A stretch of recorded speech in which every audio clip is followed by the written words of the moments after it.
وفي الآخرة عذاب شديد ومغفرة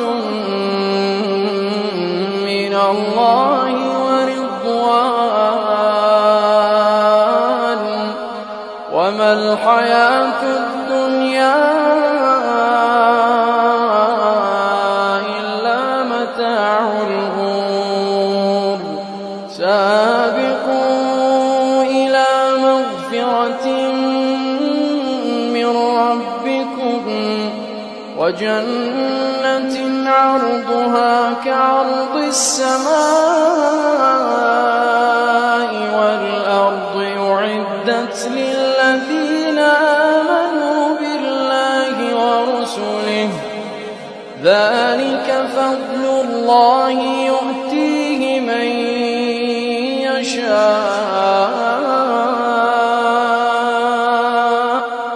والله ذو الفضل العظيم.